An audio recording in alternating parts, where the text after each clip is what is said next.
जय जय जय प्रिय भारत जनयित्री दिव्यधात्री। जय जय जय प्रिय भारत जनयित्री दिव्यधात्री। जय जय जय सतत।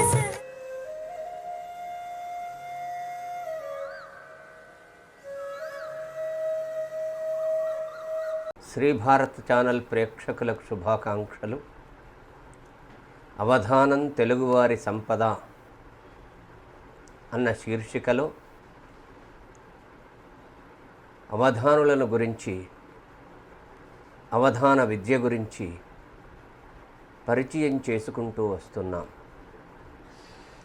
గత భాగంలో ఆధునిక యుగంలో అవధాన విద్యకు ప్రాచుర్యాన్ని తెచ్చినటువంటి శ్రీమాన్ మాడభూషి వెంకటాచార్యుల గురించి పరిచయం చేసుకున్నాం. ఈరోజు శతావధాని కార్యమపూడి రాజమన్నారు గారిని గురించి, వారి అవధాన కౌశలాన్ని గురించి మనం పరిచయం చేసుకుందాం.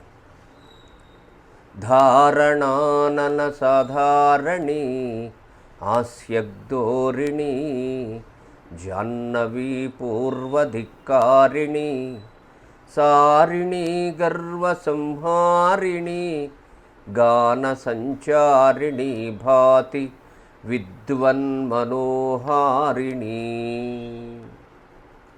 శ్రీరమణీ మనోవిభుని చిన్మయ రూపుని భక్తిగొల్చి తద్భూరి కృపన్ కవీంద్రుడయి భూపసభంతర పూజనీయుడై కారణజన్ముడై యశముగాంచిన కార్యము పూడి రాజమన్నారు శతావధాన కవినాథున కిత్తు నమస్సు మంజలుల్. శ్రీరమణీ మనోవిభుని చిన్మయ రూపుని భక్తిగొల్చి తద్భూరి కృపన్ కవీంద్రుడయి భూపసభంతర పూజనీయుడై కారణజన్ముడై యశముగంచిన కార్యము పూడి రాజమన్నారు శతావధాన కవినాథున కిత్తు నమస్సు మంజలుల్. శతావధాని కార్యమపూడి రాజమన్నారు కవిగారు 1846 నుంచి 1916 వరకు జీవించారు.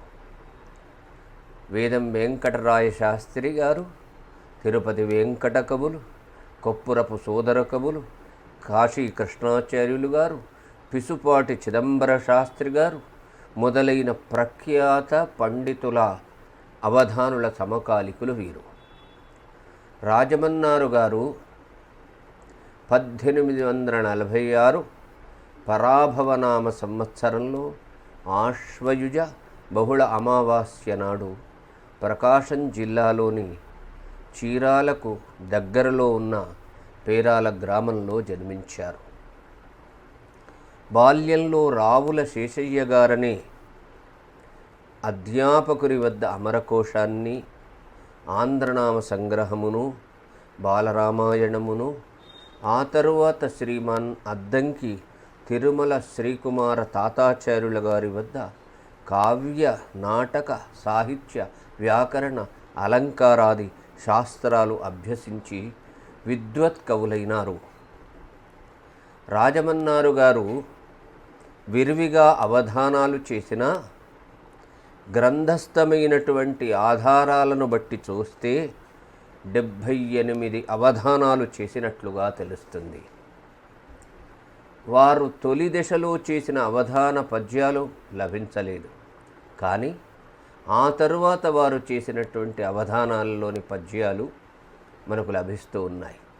భట్టిప్రోలు, గుడివాడ, మైపాడు, సిద్దిపటం, మద్రాసు, సేలం, సోలాపురం, అప్పయ్యరాజుపేట, కందుకూరు, నెల్లూరు, చెరుకుపల్లి, పొన్నూరు, నిడుబ్రోలు మొదలైనటువంటి చోట్ల అష్టావధానాలు, వీవురుపాలెం మొదలైన చోటుల్లో షోడశావధానాలు, పొన్నూరు మొదలైన ప్రాంతాలలో శతావధానాలు చేశారు.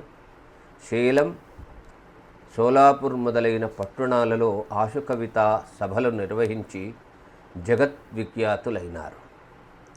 రాజమన్నారు గారి అవధానంలో వారు ఎన్నుకున్న అంశాలు ఏమిటి అంటే 1 సమస్య, 2 వర్ణన, 3 ఆంధ్రీకరణం, 4 పురాణ కథనం, 5 పుష్పగణనం, 6 చతురంగం, 7 ఇచ్ఛాంక శ్లోకము, 8 వ్యస్తాక్షరి. ఈ వ్యస్తాక్షరి తెలుగు, సంస్కృతం, తమిళం, ఇంగ్లీషు భాషలలో వీరు నిర్వహించారు. 9 నిషేధాక్షరి, 10 దత్తపది, 11 నిస్తాక్షరి, 12 కీర్తన, 13 జావళి, 14 పులిజూదం. ఇలాంటి అంశాలను వారు ఎన్నుకున్నారు. ఆయా అవధానాల్లో వీరు ఈ 14 అంశాలలోని 8 అంశాలను తీసుకుని నిర్వహించారు. వారు ఆయా అవధానాల్లో పూరించినటువంటి అవధాన పద్యాలను చెప్పుకునే ముందు మొట్టమొదటగా సమస్య అన్న అంశాన్ని చాలా రసరమ్యంగా వారు పూరించారు. 2 భార్యలుండిరి మహేశునకున్ బలరామమూర్తికిన్. ఇందులో మహేశుడు అంటే శివుడు. శివుడికి 2 భార్యలు ఉన్నట్టుగా రాముడికి కూడా 2 భార్యలున్నారు అనేది సమస్య. దీన్ని రాజమన్నారు కవిగారు ఎలా సరసంగా పూరించారో చూద్దాం. శుద్ధులలో కనుంగొనగా సోనృతవాణియొకర్తు దిక్కులంతద్దయునాడు నాటికి ఉదారత భాసిలు స్వచ్ఛకీర్తియున్ ముద్దియయోర్తు జానకిని భూసుత పెండిలి కాక పూర్వమే 2 భార్యలుండిరి మహేశునకున్ బలరామమూర్తికిన్. శుద్ధులలో కనుంగొనగా సోనృతవాణి ఒకర్తు దిక్కులన్ తద్దయునాడు నాటికి ఉదారత భాసిలు స్వచ్ఛకీర్తియన్ ముద్దియయోర్తు జానకిని భూసుత పెండిలి కాక పూర్వమే 2 భార్యలుండిరి మహేశునకున్ బలరామమూర్తికిన్. 2 వృత్తాంతాలను చూస్తే ఏకపత్ని వ్రతుడైనటువంటి శ్రీరామునికి సత్యవాణి, స్వచ్ఛవాక్కు అనే పేర్లు కలిగినటువంటి 2 భార్యలు సీతను వివాహం చేసుకోకముందే ఉన్నారని సమస్యను సరసంగా పూరించారు రాజమన్నారు గారు.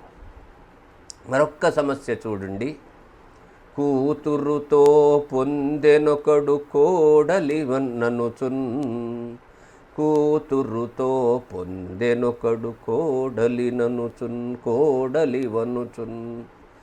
ఖ్యాతిగా వివాహమై తన చేతను చేపట్టుకొని నిషేకపు వేళన్ ప్రీతిగా పాన్పున సోదరి కూతురుతో పొందెనొకడు కోడలిననుచున్.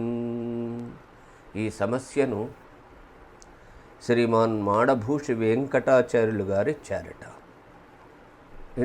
ఇందులో కూతురితో పొందు కోరుకున్నాడని కోడలి అంటూ చెయ్యి పట్టుకొని తీసుకొని వెళ్ళాడు అని ఇందులో సరసంగా ఉంది. ఇందులో చూడండి, ఖ్యాతిగా వివాహమై తన చేతను చేపట్టుకొని నిషేకపు వేళన్ ప్రీతిగా పాన్పుగా సోదరి కూతురుతో. సోదరి కూతురు ఏమవుతుంది? మేనకోడలవుతుంది.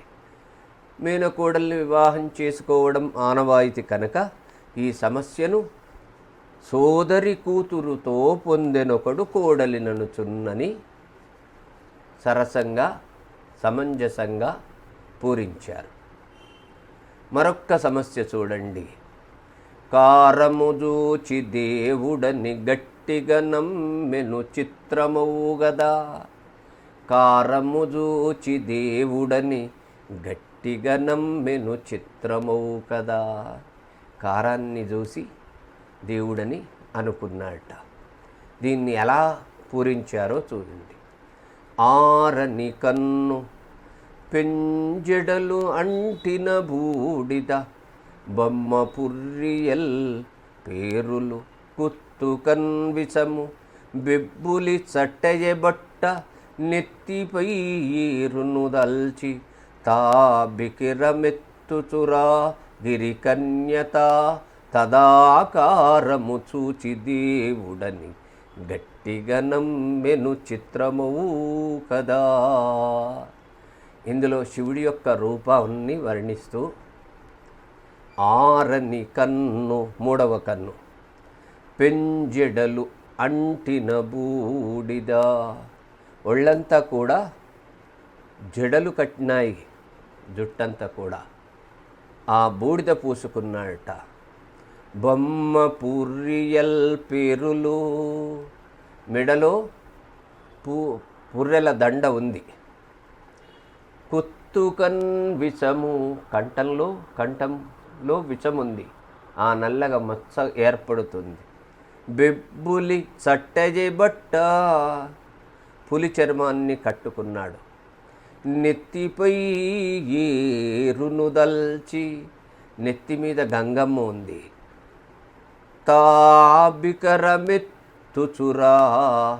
బిచ్చమెత్తుకుంటూ వస్తుంటే గిరికన్య అంటే పార్వతి చూచి ఆ ఆకారాన్ని దేవుడని గట్టిగా నమ్మెను చిత్రమవు కదా. ఆ వేషాన్ని చూచి ఒక్క గిరికన్య మాత్రం దేవుడిగా గుర్తుపట్టిందట, గట్టిగా నమ్మిందట. ఇంత అర్థవంతంగా పూరించాడో చూడండి. ఆచువుగా అప్పటికప్పుడు సమస్యను పూరించాడు. ఆరని కన్ను పెంజెడలు అంటిన బూడిద బొమ్మ పుర్రియల్ పేరులు కుత్తుకన్ విషము బెబ్బులి చట్టెజబట్ట నెత్తిపై ఏరును దల్చి తాబికరమెత్తుచురా గిరికన్యత తదాకారము చూచి దేవుడని గట్టిగా నమ్మెను చిత్రమవు కదా. మరొక్క సమస్య ఆనంద గజపతి మహారాజు ఇచ్చినట్టుగా ఉంది. ఎవళ్ళైతే ఈ సమస్యను అర్థవంతంగా పూరిస్తారో వారికి 108 రూపాయల బహుమతి ఇస్తానన్నాడు. అట్లా 108 సమస్యలను సేకరించారట. అందులో రాజమన్నారు గారి సమస్య కూడా ఉంది చూడండి. అంధుండర్త నిశిన్కనుంగనియే అయ్యర్కేందు బింబం మూలన్. అంధుడు అంటే గ్రుడ్డివాడు నడి రేగి అంటే 12 గంటల రాత్రి సమయంలో సూర్యుణ్ణి చంద్రుణ్ణి ఇద్దరిని కూడా చూచాడట. అయ్యర్కేందు బింబమ్ములన్, సూర్యబింబాన్ని చంద్రబింబాన్ని చూశాడట. ఇది సమస్య. గ్రంథజ్ఞాగ్రణి వ్యాసుడాత్మజునికై జ్ఞానాక్షులొందించి దిక్సందుల్ తాకలయంగజూచి తెలియన్ సన్మంత్రమున్ తెల్వడే సంధానుక్తుల ఇష్ట సిద్ధియై ఆశ్చర్యంబుగానంత జాత్యందుండర్త నిశంకనుంగునియే అయ్యర్కేందు బింబంబులన్ అని ఈ సమస్యను పూరించారట. తర్వాత దత్తపది అన్న అంశంలో 4 పదాలు ఇస్తే దాన్ని ఏ అర్థంలో, రామాయణార్థంలో చెప్పమంటే రామాయణార్థంలో చెప్పాలి, భారతార్థంలో చెప్పమంటే భారతార్థంలో చెప్పాలి. భండన, ఖండన, ముండన, మండన అనే 4 పదాలిచ్చి భారతార్థంలో చెప్పమన్నారట. భండనమున సైంధవునిన్ ఖండనమునరింప నచటి కౌరవులకదే ముండనమున తోచెను రాణ్మండనుడగు క్రీడి గగన మణివల వెలిగెన్. ఇందులో సైంధవుడి యొక్క వృత్తాంతాన్ని చేసుకున్నాడు. భండనమున సైంధవునిన్ ఖండనమునరింపనచటి కౌరవులకదే ముండనమున తోచెను రాణ్మండనుడగు క్రీడి గగన మణివలె వెలిగెన్. వర్ణన అనే అంశాన్ని వీవురు పాలనలో షోడశావధానం నిర్వహించాట. షోడశావధానం అంటే 16 మందితో అవధానాన్ని నిర్వహిస్తే అందులో ఒక పృచ్ఛకుడు లా యా కా రా అనే అక్షరములను పాదముల మొదట్లో పెట్టి గోపికా వస్త్రాపహరణాన్ని తేటగీతిలో చెప్పమన్నారు. తేటగీతి వృత్తంలో చెప్పమన్నారు. లలితమైన రూపలక్షణంబులు కల్గి, లలితమైన రూపలక్షణంబులు కల్గి అలగు గోప సతుల వలువలుగొని కరము వింతనొక్క తరువున బెట్టితి రయము మీర బ్రోవరమ్ము కృష్ణ. ఎంత అందంగా చెప్పారో చూడండి. తేటగీతలో అన్ని తెలుగు పదాలే. లలితమైన రూప లక్షణంబులు కలిగి అలుగు గోప సతుల వలువలగొని కరము వింతనొక్క తరువున బెట్టితి రయము మీర బ్రోవరమ్ము కృష్ణ అని పూరించారట. మరొక్క వర్ణన శ్రీకృష్ణ వర్ణనను మత్త కోకిలలో చెప్పమన్నారట. చూడండి. శారదంబుజపత్ర నేత్రుడు చారు నీరదగాత్రుడున్, శారదంబుజపత్ర నేత్రుడు చారు నీరదగాత్రుడున్, ధీరవర్ణిత సచ్చరిత్రుడు దేవదేవుడు, రత్నకేయూర కంకణ కుండలాది సముజ్వలుండగు కృష్ణు, శృంగార రూపము విశ్వమోహన కారణం వయి ఒప్పెడిన్ అని శ్రీకృష్ణుని యొక్క వర్ణనను మత్త కోకిల అన్న పద్యంలో చెప్పాడు.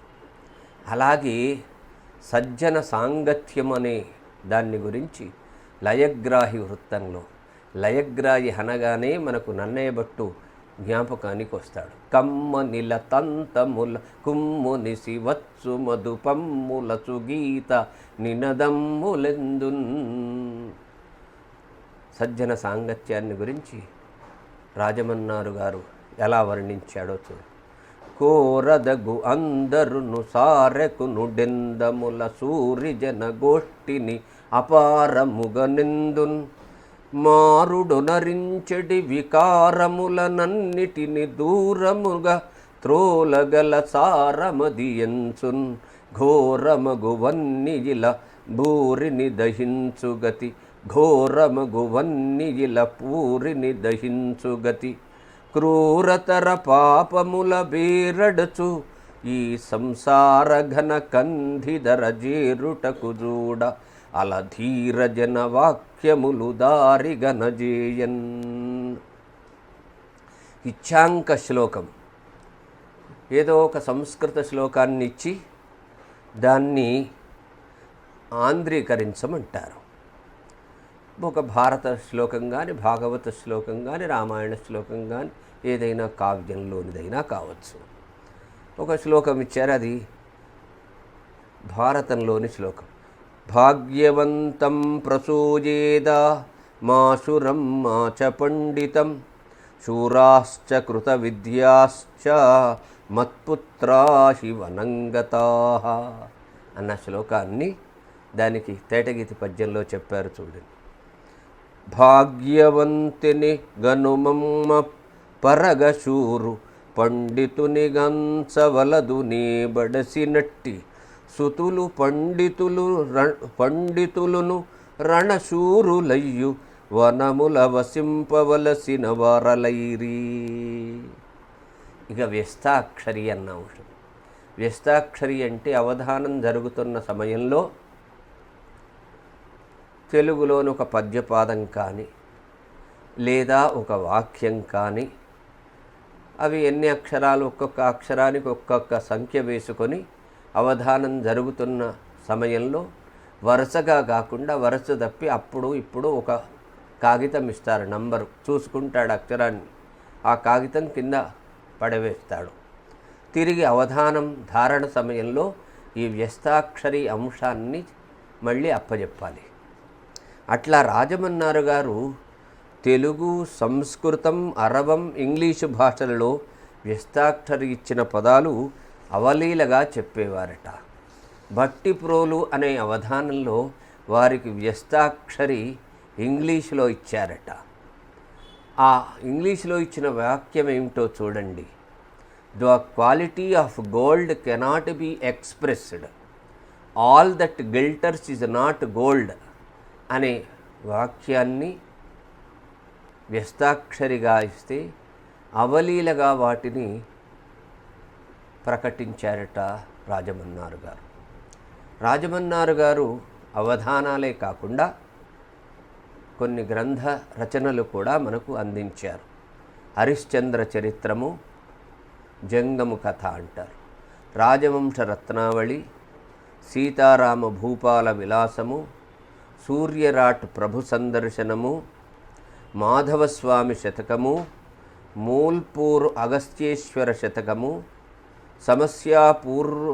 పూర్త్యష్టోత్తర శతకము, కన్యకా పరమేశ్వరీ దండకము, వినాయక దండకము, భావనా ఋషి స్తోత్రాలు మొదలగునవి వీరి గ్రంథరచనలు. వీరు 70 సంవత్సరాల వరకు జీవించి 1916లో స్వర్గస్థులైనారు. వీరు అవధాన విద్యకు చేసిన సేవ గొప్పది.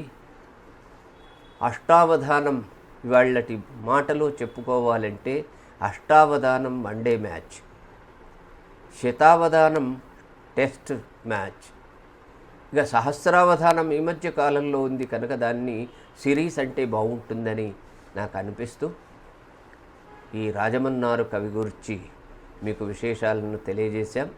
రాబోయే భాగంలో మరో అవధానాన్ని గురించి తెలుసుకుందాం. అవధాన విద్య తెలుగువారి సంపద. తెలుగు భాష ఎంత మధురమో తెలుగు అవధానం అంత కమనీయం, అంత ఆశ్చర్యకరం. ఆ తెలుగు భాషను, తెలుగు అవధానాన్ని మనం కాపాడుకుందాం. శుభం భూయాత్. స్వస్తి.